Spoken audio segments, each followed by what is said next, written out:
한국은행이 기준금리를 연 2.5%로 0.25%포인트 올리면서 사상 첫 4회 연속 인상을 단행했습니다. 향후 추가 금리 인상도 시사했습니다. 경기도 법인카드 유용 의혹과 관련해 배모 씨 구속영장에 적시된 법인카드 유용 규모는 2천만 원 상당으로 알려졌습니다. 이재명 의원 측이 밝힌 180만 원과는 차이가 컸습니다. 1주택자의 종부세 공제 금액을 11억 원에서 14억 원으로 올리는 정부 개정안을 민주당이 부자 감세라며 맞섰습니다. 법안 처리가 안 되면 얼마를 더 내야 하는지 따져봤습니다. 보육원에서 퇴소한 청년들의 비극이 잇따랐습니다. 홀로서기에 나선 퇴소자의 현실적 지원이 시급하다는 지적입니다. 권익위 내부에서 전현희 위원장에 대한 반발 목소리가 커지고 있습니다. 전 의원이 독립성을 주장하자 내부 게시판에는 국회의원 민원을 밀어놓고 있다는 비판글이 올랐습니다. 술에 취해 택시기사를 폭행한 혐의로 재판에 넘겨진 이용구 전 법무차관이 1심에서 징역형의 집행유예를 선고받았습니다. 재판부는 죄질이 나쁘다고 했습니다. 교육부가 내놓은 디지털 인재 양성 방침에 사교육 시장과 대학가가 술렁이고 있습니다.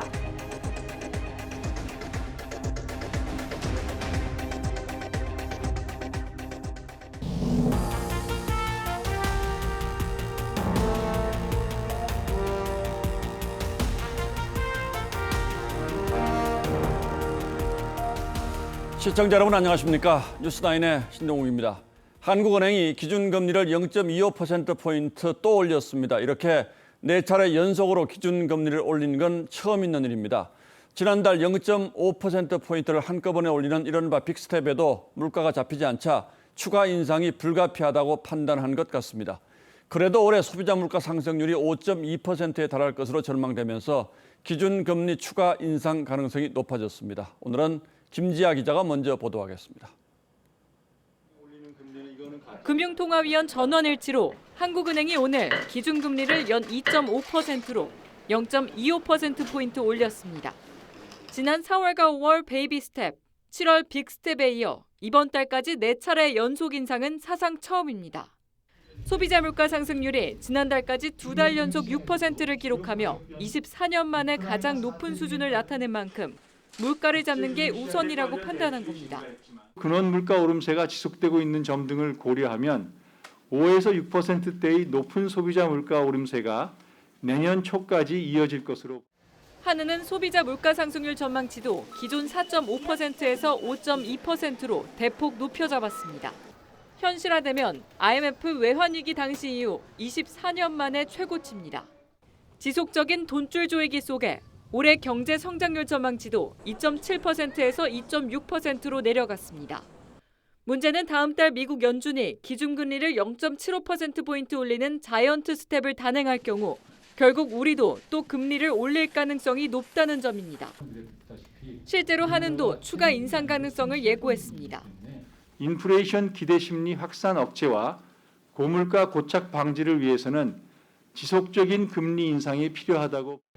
이에 따라 연내 기준금리가 3%를 찍을 거란 전망에 무게가 실리는 가운데 고금리와 고물가에 따른 스태그플레이션의 그림자는 점점 더 짙어지고 있습니다. TV조선 김자입니다. 지금으로선 경기 위축을 감수하더라도 물가 잡는 게 더 시급하다는 게 우리 통화당국의 판단입니다. 우리만 그런 게 아니고 미국도 마찬가지입니다. 그러나 부작용이 만만치가 않죠. 당장 내 집 마련을 위해서 소위 영끌한 사회초년생이나 코로나 한파를 대출로 겨우겨우 버텨온 자영업자들에겐 이렇게 이자가 오르는 건 가혹한 일일 겁니다. 특히 주택시장은 거래가 완전히 끊겨 빙하기로 접어들었다는 평가가 나오고 있습니다. 정준영 기자가 취재했습니다. 3년 전 A씨는 담보대출과 신용대출 등 총 6개 대출로 6억 원을 빌려 내 집을 마련했습니다. 당시 대출 금리는 2% 초반대. 문제는 6개 대출 모두 변동금리란 겁니다. 요즘에는 거의 5% 이렇게 올라가 버려서 이자 내는 거가 1년에 한 250만 원 정도 올라가는 걸로 얘기해요. 1년 새 기준금리는 2.00%포인트나 뛰었고 이로 인해 늘어난 가계 대출이자는 27조 5천억 원에 달할 것으로 추산됩니다. 특히 코로나 터널을 거치며 자영업자 대출은 1,000조 원 가까이로 불어났는데 설상가상 그간 미뤄졌던 대출 원리금 상환이 10월부터 시작됩니다. 100만 원 내외인데 100만 원이 더 추가로 부담해야 된다는 건요. 이건 폭력행위랑 똑같은 거예요. 주택담보대출 금리도 올해 말 7%대에 진입할 전망인 가운데 아파트 매매 규모는 역대 최소로 떨어질 것으로 보입니다. 그래서 주택시장이 거래 절벽을 넘어 빙하기로 접어들 거란 분석이 나옵니다. 현재 물가 상승세가 거세서 기준금리 인상은 불가피한 상황이고요. 신용 취약계층을 중심으로 한 대응 방안 역시 함께 필요한 겁니다. 하느니 연말까지 한두 차례 추가 인상을 시사하면서 파산 위기에 내몰리는 서민들이 속출할 거란 우려가 커지고 있습니다. TV조선 정준영입니다. 자, 상황이 이렇게 갈수록 어렵게 돌아가고 있습니다. 윤석열 대통령이 오늘 재래시장을 방문해서 소상공인 지원책을 내놨습니다. 대출금으로 58조 원을 지원하겠다는 내용인데 홈쇼핑의 쇼호스터처럼 시장 물건을 직접 판매하기도 했습니다. 시장 분위기는 어땠는지 이채연 기자가 전하겠습니다. 초록색 민방위복을 입고 재래시장을 찾은 윤석열 대통령. 이영 중소벤처기업부 장관과 쇼호스트가 홈쇼핑 형태로 인터넷 라이브 판매를 진행 중인 참기름 가게 앞에 발길을 멈추더니 매출세비 한번 기대해봐도 좋을까요? 제가 대통령실에 소감을 입고 오늘 완판해보겠습니다. 직접 판촉에 나섰습니다. 저도 어제 주문했습니다. 이영 장관에게는 농담도 건넵니다. 장관할 게 아니라 쇼호스트를 하면 더 잘하겠습니다. 윤 대통령은 이어 재래시장에서 비상경제 민생회의를 주재하고 코로나와 고물가로 빚이 불어난 자영업자 긴급대응 플랜을 발표했습니다. 채무 조정과 신속한 재기를 돕고 또 중장기적으로는 경쟁력을 갖춘 기업가형 소상공인으로 거듭나도록 정부 대책에는 58조 원을 들여 신규로 빚을 내거나 빚을 연장하는 걸 지원하고 초저금리로 대출을 받을 수 있는 대상을 늘리는 방안이 담겼습니다. 윤 대통령은 논란이 일었던 대형마트 의무휴업제 폐지에 대해서도 소상공인들에게 피해가 가지 않도록 신중하게 고려하겠다고 말했습니다. TV조선 이채연입니다. 경제는 어렵고 여권 내부의 여러 문제들이 복잡하게 얽혀가면서 대통령 지지율도 좀처럼 반등하지 못하고 있습니다. 국민의힘이 오늘 새 정부 출범 이후 첫 연찬회를 열고 민심 회복 방안을 논의했는데 이 자리에는 윤 대통령도 참석했습니다. 그런데 연사로 나온 한 작가의 발언이 또 찬물을 끼얹었습니다. 황선영 기자가 보도하겠습니다. 국민의힘 의원들이 흰색 단체복을 입고 한자리에 모였습니다. 연찬회에는 국민의힘 의원 101명과 정부 인사 60여 명이 참석해 상임위별로 당정 협의를 진행했습니다. 민생을 살리고 국민의 삶을 편안하게 해드리는 책임 있는 집권 여당, 일 잘하는 집권 여당의 모습을 보여드리도록. 지도부는 이준석 전 대표 사태로 불거진 당내 갈등과 김성원 의원의 수해 실언을 의식해 의원들끼리의 소모임과 주류 반입도 금지했습니다. 만찬장에는 윤석열 대통령이 참석해 의원들과 일일이 악수를 나누며 격려했습니다. 국제 상황에 대한 핑계나 또 전 정권에서 잘못한 것을 우리가 물려받았다는 핑계도 더 이상은 이제 국민에게 통하지 않는다고 생각합니다. 하지만 앞서 특강을 한 이지성 작가가 여성 정치인들의 외모를 평가해 논란이 일었습니다. 배현진 씨도 있고 나경원 씨도 있고 다 아름다운 분이고 여성이지만 왠지 좀 부족한 것 같아. 김건희 여사로도 부족한 것 같고.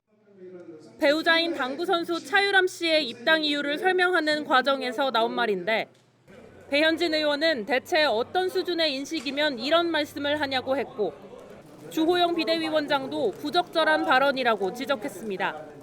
그런데 앞뒤를 자세히 보니까 또 오해할 만하고 또 적절하지 않은 부분도 없지 않은 것 같아서 유감으로 생각합니다. 나경원 전 의원도 여성을 폄훼한 발언에 사과를 요구했습니다. 이 작가는 SNS를 통해 바로 사과했다가 잠시 뒤 하고 싶은 말을 마음껏 하고 살겠다는 글을 다시 올렸습니다. TV조선 황선영입니다. 바로 어제 이른바 이재명 방탄용이라는 지적을 받아온 민주당의 당헌 개정이 중앙위원회에서 부결됐습니다. 그런데 하루 만에 이 안건이 다시 상정돼 당무위를 통과했습니다. 내용이 좀 복잡해서 이해하기는 어렵습니다만 요약하자면 어떻게든 이재명 방탄 조치를 취하겠다는 친명계와 그렇게 하면 안 된다는 비명계가 치열하게 맞서고 있는 상황으로 보입니다. 뭐가 문제인지 권은영 기자가 자세히 설명하겠습니다. 민주당이 오늘 당무위를 열어 이른바 이재명 방탄 당헌을 다시 상정해 의결했습니다. 어제의 중앙위의 투표는 찬성표가 다수였고 16표의 참석자가 부족했기 때문에 부결된 상황에 대해서 설명을 하셨습니다. 당 중앙위에서 부결된 지 하루 만입니다. 당내 상당수가 일사부재의 원칙에 따라 기존안을 다시 상정할 수 없다고 지적했지만 비대위는 어제 부결된 당헌 중에서 권리당원 전원투표 내용은 빼고 이재명 방탄 조항만 수정안으로 올렸습니다. 비명계는 비대위의 월권이라고 반발했습니다. 당무위원들이 아니 우리는 알지도 못하는데 우리가 의결할 건데 왜 비대위에서 이 월권을 하냐. 민주당은 오늘 당무위를 통과한 당헌 수정안을 내일 중앙위에 다시 상정하기로 했는데 이 부분도 절차상 흠결이 있다는 주장도 나왔습니다. 당원 당규상의 중앙위원회가 열리려면 이제 5일이 필요한데 긴급을 요하는 상황이 뭐냐. 친문계 윤영찬 의원은 의총에서도 특정 안건만 때 재상정하는 것을 두고 여러 의원들의 문제 제기가 있었다고 했고 비명계의 한 중진 의원은 이렇게 할 거면 원칙을 둘 필요가 없다고 비판했습니다. TV조선 권은영입니다. 어제도 보도해드렸습니다만 윤석열 정부가 발표한 종부세 완화 조치가 야당의 반발에 부딪혀 쉽게 풀리지 않고 있습니다. 지난 대선 때 이재명 후보는 문재인 정부의 종부세 인상이 과도해서 화가 난다고까지 말했었는데 막상 법 개정을 논의하려고 하자 민주당은 부자 감세라며 반발하고 있습니다. 타협 가능성은 없는 건지 정민진 기자가 취재했습니다. 여당의 종부세 개정안의 핵심은 현재 11억 원인 1주택자에 대한 종부세 기본 공제 금액을 3억 원 더 늘리고 상속이나 일시적으로 집이 두 채가 됐을 경우 1주택자로 간주하는 내용입니다. 추경호 경제부총리까지 나서 신속한 처리를 요청하자 민주당 박홍근 원내대표는 정부 재정 당국자들이 무리하게 서두르고 야당을 압박한다고 비판했습니다. 민주당은 정부가 시행령 개정으로 종부세 부담을 이미 낮춰줬다며 공제금액 확대를 반대해왔습니다. 종부세 특별공제는 고가 주택을 소유한 소수의 부자들을 위한 명백한 부자 감세입니다. 여당은 1가구 1주택의 종부세 완화는 민주당의 대선 공약이라며 강하게 반발했습니다. 솔직히 화나잖아요. 저도 화나던데. 재산세, 종부세 과도하게 올라간 거 차츰차츰 조정해야 합니다. 더불어민주당 지도부까지 나서서 주장을 했고 법률안을 제출한 사안을 두고 부자 감세라는 자극적인 프레임을 씌우는. 특히 야당의 부자 감세 주장에는 주택정책 실패로 집값만 대폭 올려놓고서는 대래 부동산 투기를 억제한다면서 문재인 정부가 과도하게 매긴 종부세를 일부 완화한 것이라고 반박했습니다. 다만 극적 타협의 여지는 남아 있습니다. 민주당 고위 관계자는 여당의 개정안에서 종부세 특별 공제 금액을 3억 원이 아닌 2억 원 안팎으로 조정하는 방안은 검토할 수 있다고 여지를 남겼습니다. TV조선 정민진입니다. 새 정부가 내놓은 안은 집이 한 채뿐인 사람의 종부세 부담을 좀 줄여주자는 겁니다. 여기에 대해서 민주당은 부자 감세라고 반대하고 있는 거고요. 물론 그 이면에는 정치적 계산도 깔려 있을 겁니다. 이 논쟁을 어떻게 봐야 할지 홍영 기자와 따져보겠습니다. 자, 홍 기자, 먼저 민주당이 부자 감세라고 반대하는 논리는 뭡니까? 네, 민주당은 종부세를 산정할 때 적용하는 공정시장가액 비율을 정부가 이미 100%에서 60%로 낮췄기 때문에 이미 세금 감면 효과가 상당히 있다고 보고 있습니다. 예. 거기에 공제 기준까지 14억 원으로 올리는 건 과도하다는 겁니다. 공시가 14억 원짜리 집이면 시장 거래 가격으로는 20억 원 정도입니다. 자, 그런데 집값이 너무 많이 오르긴 했죠? 네, 집값이 계속 오르면서 종부세 납부 대상자는 그동안 꾸준히 늘고 있었는데요. 지난해 종부세를 낸 93만 명 가운데 주택 가격이 14억 원 이하인 사람은 89만 명이었습니다. 또 납부 대상자의 절반에 가까운 42만 명은 투기와는 무관한 1주택자였습니다. 결국 정도의 차이는 있습니다만 이 42만 명의 1주택자가 종부세 부담이 좀 줄어들 걸로 기대하고 있다가 실망하게 됐다 이런 거군요. 네, 그중에서도 특히 보유 주택의 공시 가격이 11억 원에서 14억 원 사이 구간에 속하는 사람이 9만 3천 명 정도인데요. 예. 14억 원짜리 집을 가진 사람의 경우 법안이 처리되면 종부세가 0원이 되는 건데 법안 처리가 안 되거나 이 상한액이 14억 원보다 낮아지면 70만 원이 넘는 종부세를 내야 합니다. 이 기준액보다 비싼 집을 가진 사람도 영향을 받는데요. 공시가 15억 원짜리 집을 가진 사람은 이 법안이 통과되면 25만 원 정도만 내면 되는데 무산될 경우 103만 원짜리 고지서를 받게 됩니다. 서울의 중위권 이상 되는 아파트의 경우에는 대부분 해당될 걸로 보이고요. 경기도도 분당이라든지 광교 이런 곳은 공시가격 11억 넘는 경우도 많이 있기 때문에 네, 개정안에 포함된 일시적 2주택자와 고령자 감면안까지 합치면 이 40만 명에서 최대 50만 명 정도가 혜택을 못 받게 될 것으로 보입니다.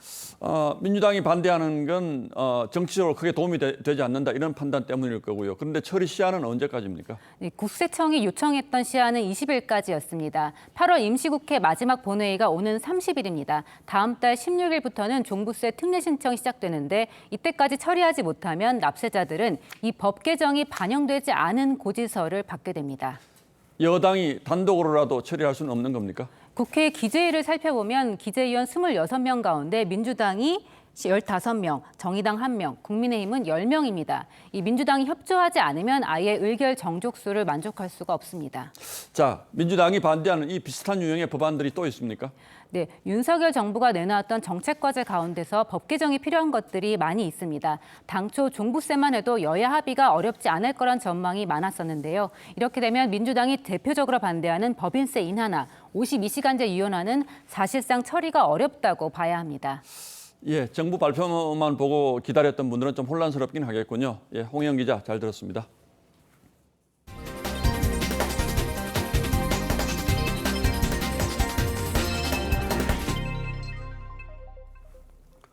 검찰이 어젯밤 김혜경 씨 법인카드 유용 의혹의 핵심 인물인 배모 씨에 대한 사전 구속영장을 청구했습니다.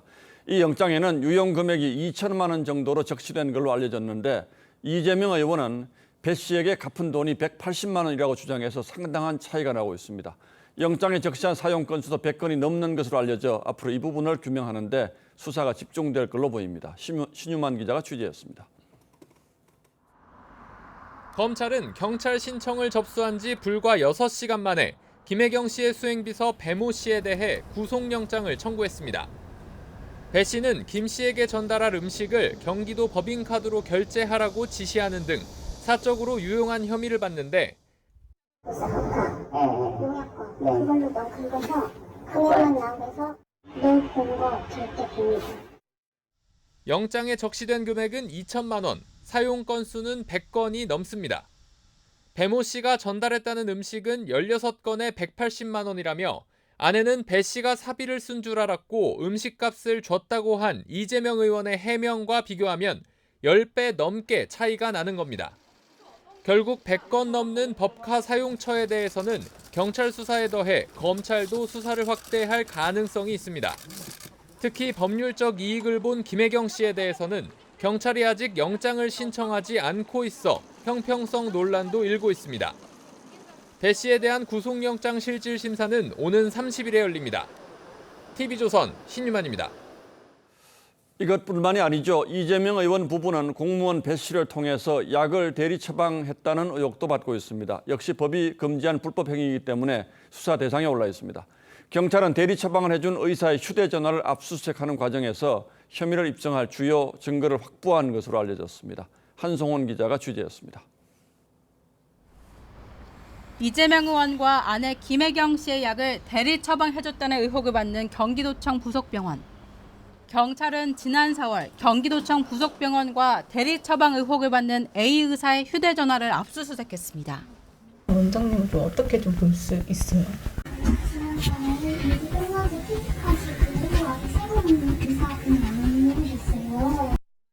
경찰은 A 의사의 휴대전화에서 대리 처방을 해줬다는 취지의 문자와 통화 내역을 확보한 것으로 알려졌습니다. 경찰은 이 증거를 중심으로 A 의사를 소환해 대리 처방 사실을 캐물었고 A 의사는 혐의를 인정한 것으로 전해졌습니다. 특히 김혜경 씨의 대리 처방약은 폐경기 여성을 위한 치료제였는데 수행비서 배모 씨가 자신이 복용하려고 처방받았다고 해명해 논란이 커진 바 있습니다. 안 하시는 건가요? 이후 이 의원 측은 대리 처방은 관행 의전이었다며 일부를 인정하기도 했습니다. 경찰은 의료법 위반 취지상 의사에게 책임이 크지만 이 의원 부부에게 의료법 위반 혐의 적용 여부를 따지고 있습니다. TV조선 한송원입니다. 검찰은 쌍방울 그룹이 이재명 의원의 변호사비를 대신 내줬다는 의혹을 수사 중인데 핵심 인물인 김성태 전 쌍방울 회장이 해외로 도피해버려서 수사에 어려움을 겪고 있습니다. 그런데 최근 김 전 회장이 태국에 있다는 사실을 파악하고 인터폴에 적색 수배를 요청한 것으로 확인됐습니다. 변호사비 대납 수단이라는 의심을 받고 있는 전환사채 발행 과정에 등장하는 KH그룹도 압수수색했습니다. 김도형 기자의 단독 보도입니다. 최근 강원도 리조트인 알펜시아를 인수하면서 사세를 확장하는 KH그룹. 검찰은 검사와 수사관을 보내 오늘 KH그룹을 압수수색했습니다. 이재명 의원의 변호사비를 대납했다는 의혹을 받는 쌍방울그룹의 자금 흐름을 추적하던 중 KH그룹과의 수상적인 거래를 확인한 겁니다. 검찰은 쌍방울 김성태 전 회장과 양선길 회장에 대한 인터폴 적색 수배와 여권 무효화 절차에 돌입한 상황. 검찰은 김 전 회장이 태국에 있는 것을 파악하고 해당 국가에 적색 수배를 요청한 것으로 확인됐습니다. 김 전 회장은 6월 싱가포르로 돌연 출국했고 KH그룹 벤 회장도 하와이 골프장 인수권을 이유로 해외 출장을 나간 것으로 파악됐습니다. 김 전 회장과 배 회장은 의형제로 불릴 정도로 각별한 사이로 알려져 있습니다. 최근 쌍용차 인수 전에도 쌍방울과 KH그룹이 컨소시엄을 구성해 출사표를 던지기도 했습니다. 검찰은 쌍방울에서 발행한 전환사채를 인수한 투자자에게 차례로 소환 통보를 하는 등 수사에 속도를 내고 있습니다. TV조선 김도영입니다. 보육원에서 퇴소해 홀로서기에 나선 대학생이 숨지는 일이 잇따랐습니다. 생활고와 정신적 고통을 호소했던 것으로 전해집니다. 이들처럼 만 18살이 돼서 보육원을 퇴소하는 이들이 한 해 2,500명이라고 합니다. 보다 현실적인 지원 대책이 필요합니다. 박건우 기자입니다. 광주의 한 아파트입니다. 어제 아침 7시 20분쯤 19살 A양이 자신이 살던 아파트에서 떨어져 숨졌습니다. 깜짝 놀랐어요. 아니 너무 젊어서. 친구 같은 경우는 너무 젊잖아요. 숨진 A양은 지난 10년 가까이 남동생과 보육원에서 지냈습니다. A양은 만 18살이 되던 지난해 2월 대학에 입학하면서 보육원에서 퇴소했습니다. 장애를 지닌 아버지와 살며 정부 보조금으로 생활해 왔는데 최근 남자친구가 숨지면서 삶이 더 고달프다는 쪽지를 남겼습니다. 삶이 고달프다. 친구들한테 뭐 고맙고 미안하다. 주민들한테 미안하다. 이런 정도. 광주에서는 지난 21일에도 보육원을 퇴소한 새내기 대학생이 경제적 어려움을 호소하며 숨졌습니다. 섬세한 자립 지원을 위한 교육이라든지 근무하는 여건들을 좀 개선해 나가는 것들도 꼭 병행되어야 되는. 전국의 보육시설 240여 곳에서는 해마다 만 18살이 된 청년 2,500여 명이 퇴소합니다.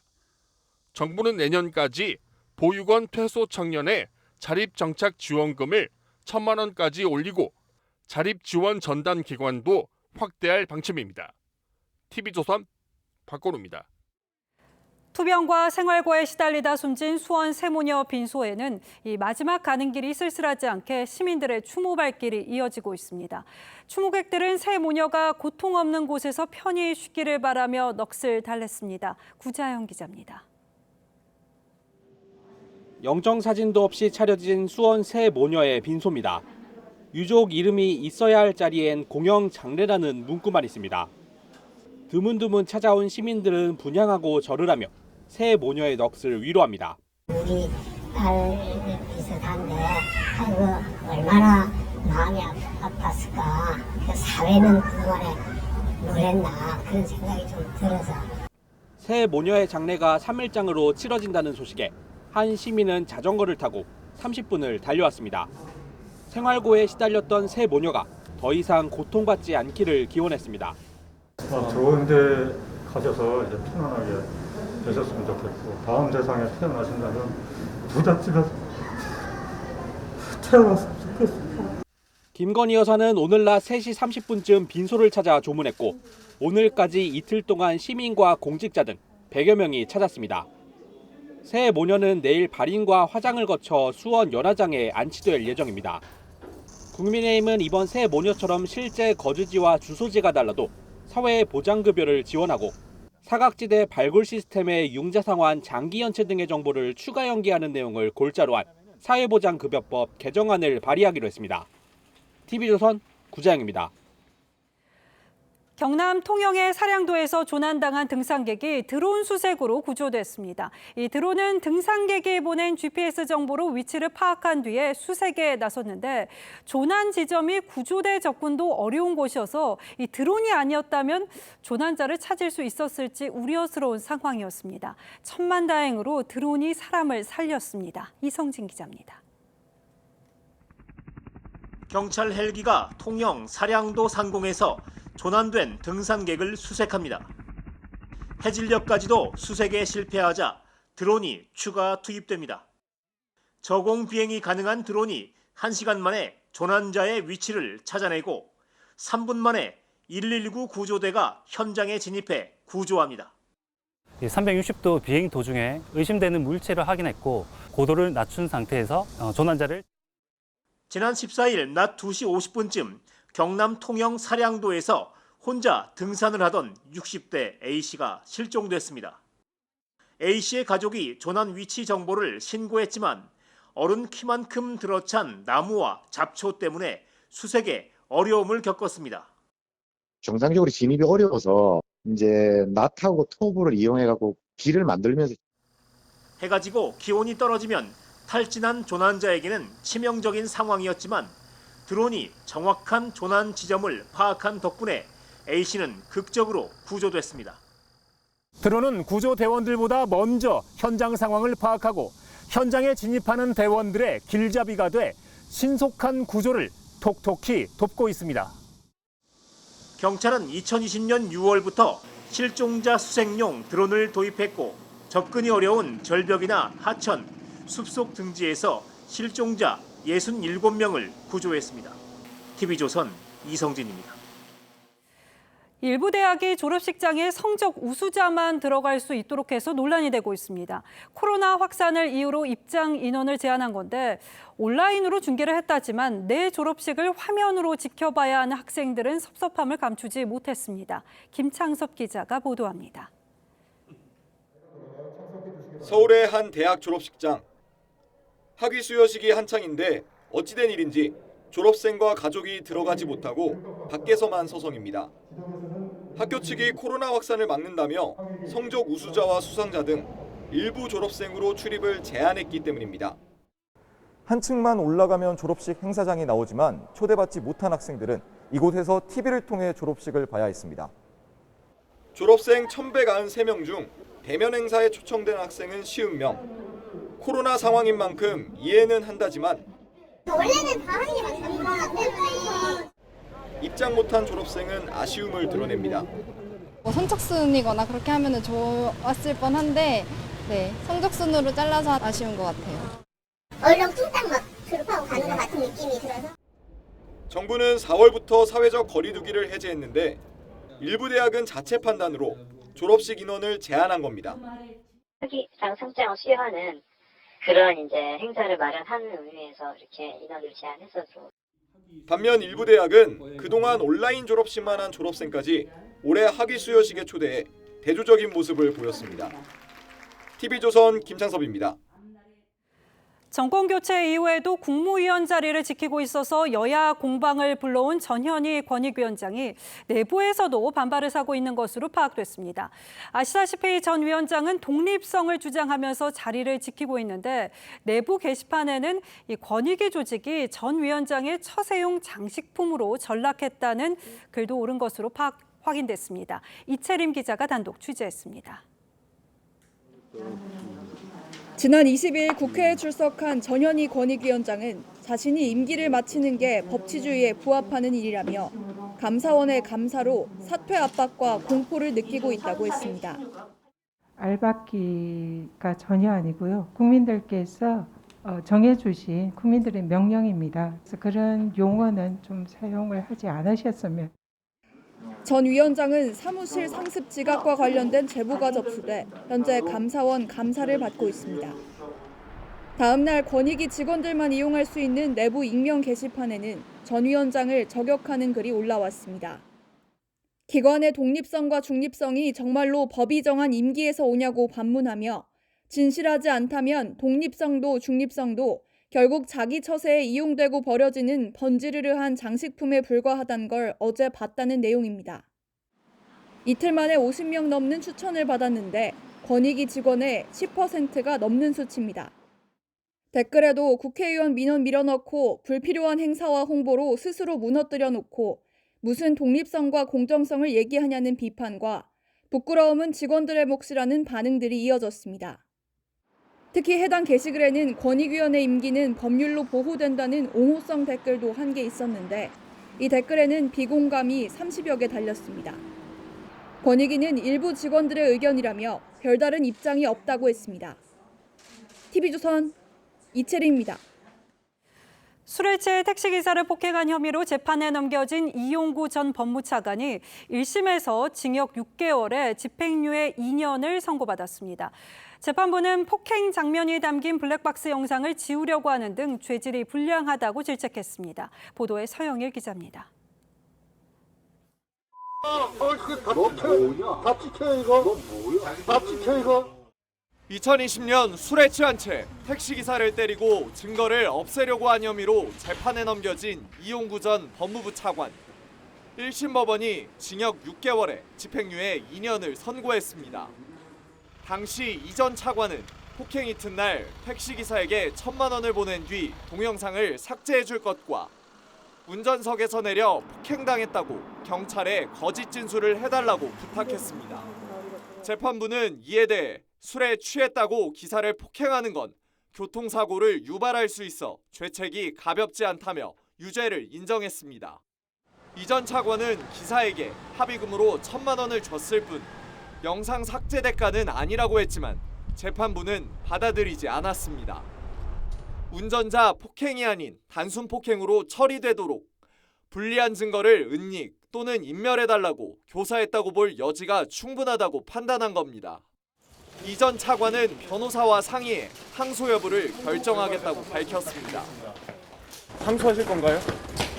변호사님들하고 상의하겠습니다. 당시 초동 수사 과정에서 이 전 차관 폭행 관련 보고서를 허위로 작성했다는 혐의 등으로 재판에 넘겨진 경찰관 A씨는 무죄를 선고받았습니다. TV조선 서영일입니다. 교육부가 얼마 전 디지털 인재 양성안을 발표했죠. 디지털 신기술을 개발할 역량을 갖춘 인재 100만 명을 5년 동안 육성하는 게 골자로 초등학교와 중학교 코딩 수업을 필수화하고 대학 규제를 완화해서 첨단학과 정원을 늘립니다. 필요성은 인정되지만 벌써부터 관련 업계에서는 파장이 일고 있습니다. 먼저 코딩 수업 의무화 발표에 술렁이는 사교육 시장을 신경희 기자가 취재했습니다. 한국어와 영어로 코딩을 가르치는 서울 서초구의 학원. 학원비는 월 20에서 40만 원 선인데 이번 주 초 초중학교 코딩 교육 필수화가 발표된 이후 문의 전화가 늘고 있습니다. 초등학생뿐만 아니라 유치원생까지도 많은 관심을 보이고 있습니다. 대전시의 코딩 학원도 사정은 비슷합니다. 오늘 그 교육부에서 발표 나니까 전화 문의는 계속 오고 있어요. 학원에선 코딩을 놀이처럼 접근해 이후 실전에 쉽게 적응하도록 돕는다고 설명합니다. 이런 교육을 학교에서 맡는데 긍정적인 평가가 나옵니다. 고학년이 됐을 때 프로젝트 수업이나 이런 거에 대해서 꼭 도움을 받을 수 있을 것 같아서. 반면 학생 간 디지털 교육 격차가 커질 것이란 의견도 있습니다.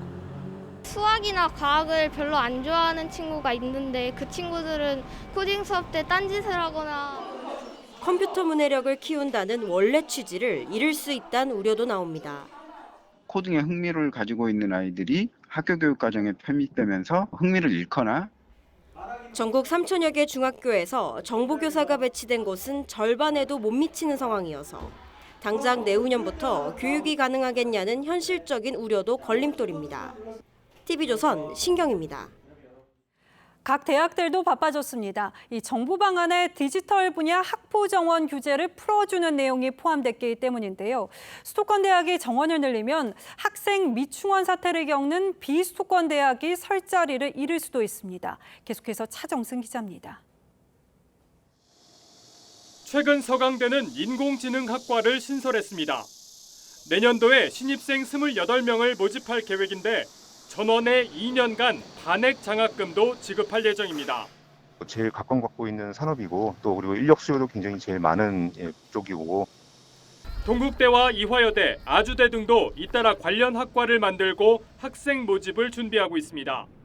특히 정부가 디지털 분야의 학생 정원 기준을 완화하기로 하면서 첨단 학과 증원과 신설은 줄을 이을 전망입니다. 취업까지 연계를 많이 지원해주고 한다고 하면 아무래도 많이 더 선택할 것 같아요. 하지만 이런 학생 정원 완화가 수도권과 비수도권 대학 간에는 새 갈등거리로 떠올랐습니다. 인재들이 수도권으로 쏠릴 거라는 우려입니다. 교원만 확보되면 정원을 늘릴 수 있게 한 건 수도권 대학에 유리한 조건이란 주장입니다. 한 비수도권대 총장은 지방 중소대학의 인프라를 언급하며 수도권 쏠림에 기름 붓는 일이라고 했습니다. 반도체학과 정원 확대로 불거진 갈등이 되풀이되는 양상입니다. 지역 대학을 고사시키는 정책이 나오고 있어서 큰 실망과 우려를 금할 수 없다. 비수도권 7개 권역 대학 총장들은 오는 31일 국회에서 반대 성명을 발표할 예정입니다. TV조선 차정승입니다. 문재인 정부의 탈원전 정책으로 고사 위기에 처했던 원전 업계의 낭보가 전해졌습니다. 우리 정부가 3조 원 규모의 이집트 원전 건설 프로젝트를 수주했습니다. 윤석열 정부 들어 첫 원전 수출로 지난 2009년 이후 무려 13년 만입니다.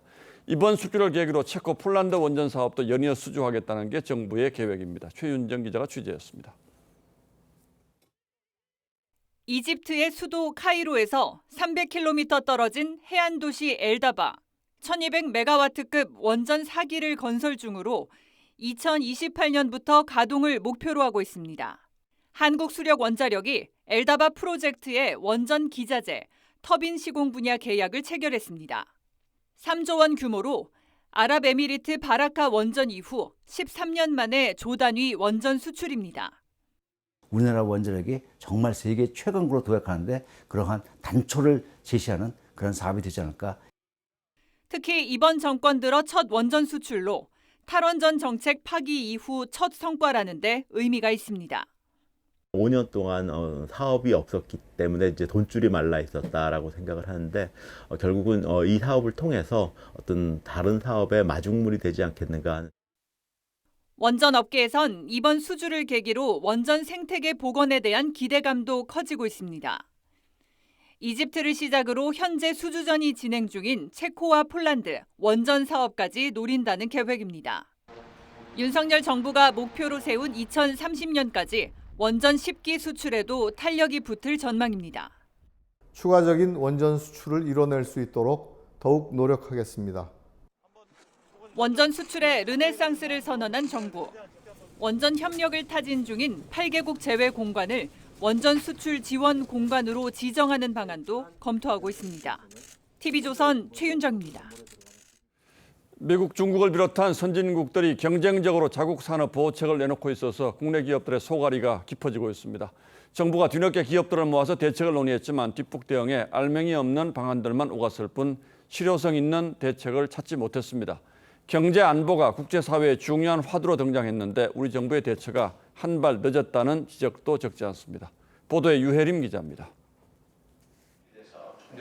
미국의 인플레이션 감축법에 비상이 걸린 정부. 완성차 배터리 업체들과 머리를 맞댔지만 이렇다 할 해답은 없었습니다. 미국의 이제 행정부를 통해서 제가 지속적으로 우리의 이제 컨선, 그다음에 의견을 전달해 나갈 생각이고요. 업계에선 전기차 수출이 매년 10만 대 이상 감소할 위기라고 우려하지만 수출이 중단되면은 생산 물량이 줄어들기 때문에 이제 그 가뜩이나 어려운 부품업계에도 영향이 클 걸로. 정부는 WTO에 제소할 수도 있다는 말만 반복하고 있습니다. 마땅한 대안을 못 찾은 겁니다. 산업부에서 WTO에 제소하겠다고 하는데 그거는 사실 좀 형식적인 거고요. 그런 결과가 나오기까지 상당히 오래 걸리거든요. 국내 기업 피해는 미국에만 그치지 않을 전망입니다. 중국은 광둥성에 본사를 둔 회사의 전자제품에만 15%의 보조금을 주고 있는데 화웨이의 폴더블 폰이 삼성 제품보다 $500 이상 저렴하게 판매되는 겁니다. 일본도 자국산 전기차에 주로 탑재된 외부 전원 공급 장치를 갖춘 차에만 보조금을 지원합니다. 이번에 발등에 불이 떨어져 당장 미국을 찾아간 기업에 비해 정부는 뒷북 대응에 대책도 못 내놓자 업계에선 한시가 급한 상황에 정부의 대응을 보면 답답한 마음이라고 말합니다. 각국의 자국산업 보호 조치로 국내 기업 피해는 커지는데 정부에게선 긴박감이 보이지 않는다는 지적입니다. TV조선 유혜림입니다. 윤석열 대통령이 속도전을 주문한 GTX 사업도 시작부터 꼬이고 있습니다. 사업성이 떨어진다는 이유로 건설사들의 참여가 저조해 좀처럼 속도가 나지 않고 있는 건데 주민들의 불안도 따라서 커지고 있습니다. 정수양 기자가 현장에 가서 주민들의 목소리를 들어봤습니다. GTX 비개통 예정지인 경기도 남양주시 평내동입니다. GTX가 개통하면 서울역까지 가는 시간이 1시간에서 20분대로 줄어듭니다. 이런 기대감에 아파트 가격도 훌쩍 뛰었습니다. 가격이 여기가 그거 발표하고 나서 거의 2배가 올랐는데 이 동네가 지금. 하지만 시작부터 삐걱대고 있습니다. 지난 23일 GTX B 노선 재정 구간 4개 공구 입찰에서 3개 공구가 단독 응찰로 유찰됐습니다. 재정으로 진행하는 공사는 2곳 이상 참가해야 선정할 수 있습니다. 건설사들은 낮은 수익성을 이유로 듭니다. 최근에 이제 물가나 이게 너무 심하게 올라가지고 조금 이제 건설사들한테 매력이 좀 떨어진 건 맞아요. 유찰이 이어질 경우 정부가 예고한 2024년 착공 목표에 차질이 생길 수 있습니다. 처음에 약속한 대로 그대로 빨리 시행이 돼야지 자꾸 연장되고 그러면 저희들한테 분란이죠. 이에 대해 국토교통부는 재공고 등 후속 절차를 통해 차질 없이 추진할 수 있다는 입장입니다. 하지만 B노선뿐 아니라 A노선의 조기 개통마저 연기될 가능성이 높아서 윤석열 정부의 주택 공급 정책 대전제인 선교통 후개발 계획이 탄력을 잃을 수 있다는 우려가 커지고 있습니다. TV조선 정수양입니다. 러시아 공습으로 오늘도 우크라이나에서 수십 명이 목숨을 잃었고 이 전쟁이 이어진 지난 반년 동안에는 러시아군 수만 명이 전사했습니다.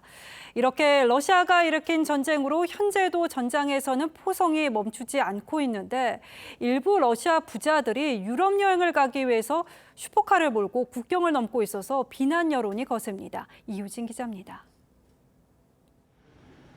핀란드 헬싱키 공항 주차장이 고급차 전시장이 됐습니다. 벤틀리, 포르쉐, 이름만 들어도 값비싼 차들인데 모두 러시아 번호판을 달았습니다. 서방국들이 우크라이나를 침공한 러시아의 하늘 길을 막자 유럽 여행을 가려는 일부 러시아인들이 육로를 택한 겁니다. We should not be able to travel. I think everybody should travel. 갑자기 러시아인들의 유럽 여행 관문이 돼버린 핀란드에선 전쟁을 일으킨 나라의 관광객 입국을 허용한 데 대한 반대 여론이 거셉니다. 결국 다음 달부터 관광비자 발급을 10분의 1로 줄이기로 했습니다. Selvästi tämä on lisääntynyt sen jälkeen, kun Venäjältä nämä omat koronarajoitukset päätettiin 15. heinäkuuta. Nyt on selvä tämmöinen buumi sekä tässä matkailussa että uusien. 하지만 여전히 유럽연합 안에서 자유통행을 허용하는 schengen-조약 가입국의 비자로도 입국할 수 있습니다. 실제 러시아 여행객 3분의 2가 스페인 등 다른 나라 비자를 이용해 핀란드로 들어옵니다. EU 외무장관들은 오는 30일 회의에서 비자 발급 제한 문제를 논의할 계획입니다. TV조선 이유진입니다. 젊은 세대에게 전쟁과 식민지 역사는 직접 겪지는 않은 일이다 보니까 거리감을 느낄 수도 있을 텐데요. 역사 문제에 관심을 갖고 관련 책을 내고 이를 해외에 알리는 청년들이 늘고 있습니다. 덕분에 일제강점기 시절을 소설로 한 책은 오픈런을 할 정도입니다. 이정민 기자입니다. 서점에 길게 늘어선 줄. 소설 파친코를 쓴 재미교포 이민진 작가의 사인회에 온 사람들입니다.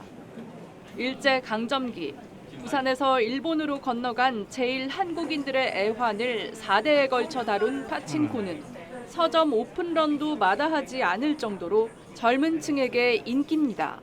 할머니가 최근 돌아가셨는데 할머니 삶은 어떠셨을까 그런 걸 많이 배우게 되고 사람들이 되게 많을까 봐 걱정이 돼서 일찍 새벽 4시 반에 한 대학에서 열린 북토크에도 1,200명 넘는 청년들이 몰렸습니다. I think the most helpful thing that we can do for the younger generation is to tell the truth of what happened. 재미교포 청년 300여 명은 일본군 위안부에 대한 영어 책을 출간했습니다. I believe that it's really important for us to be remembering our history. We created a book to educate our future generation on confrontation. 미국의 각 시와 주립 도서관, 학교에 보내질 책 속엔 청년들이 손수 제작한 삽화와 위안부 자료, 김복동, 이옥선 등 위안부 할머니들의 증언이 담겼습니다. 젊은 세대에게 역사는 암기해야 할 시험 과목이 아닌 정체성을 깨닫고 미래를 푸는 열쇠입니다. TV조선 이정민입니다.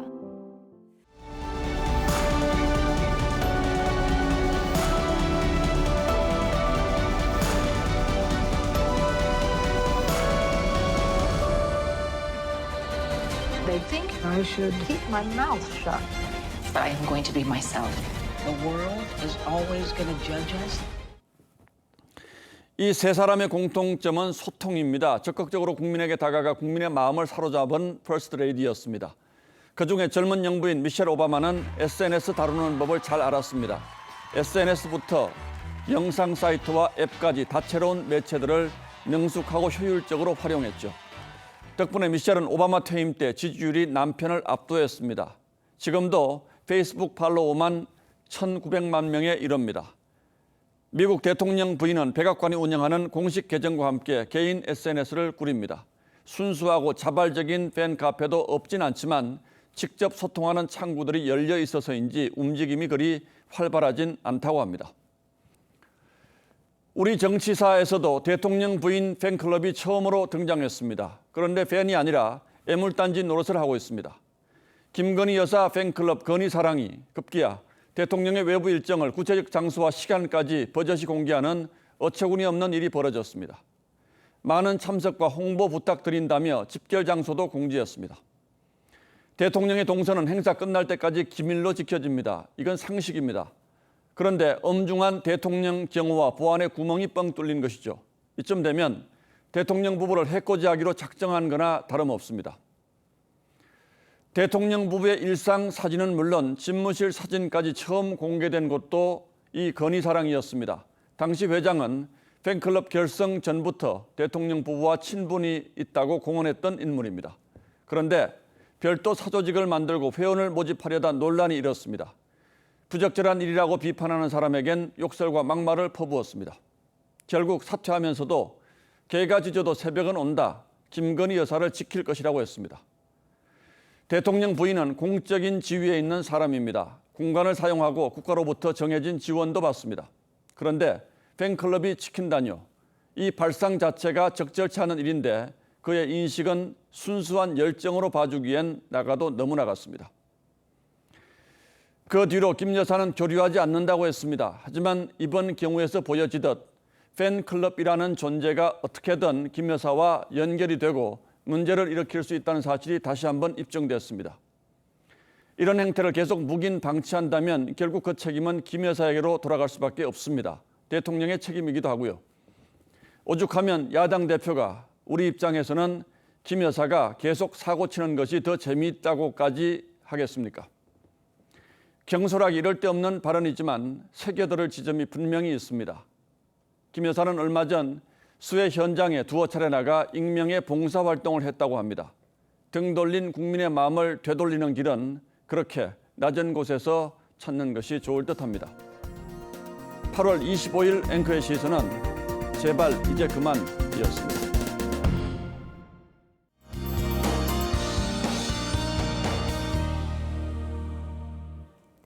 오늘은 흐린 가운데 중부 지역에는 비가 내리기도 했는데요. 밤사이 서울과 경기 서부 쪽으로 비가 좀 더 내리겠고요. 오전부터는 구름만 다소 끼겠습니다. 구름 사이로 해가 드러나면서 기온은 조금 오르겠습니다. 오늘은 서울이 24도에 머물면서 많이 선선했는데요. 내일은 29도까지 올라서 보통 이맘때 수준을 보이겠습니다. 다른 지역도 낮에는 약간 덥게 느껴질 수 있겠습니다. 대구와 광주가 30도까지 오르겠고요. 청주와 대전은 29도를 보이겠습니다. 바다의 물결은 대체로 잔잔하겠습니다. 당분간 큰 더위는 없겠는데요. 아침에는 조금 쌀쌀할 수 있겠습니다. 특히 일요일 서울의 아침 기온은 17도까지 떨어지겠습니다. 날씨였습니다. 8월 25일 목요일 뉴스9은 여기서 모두 마치겠습니다. 시청해주신 여러분 고맙습니다.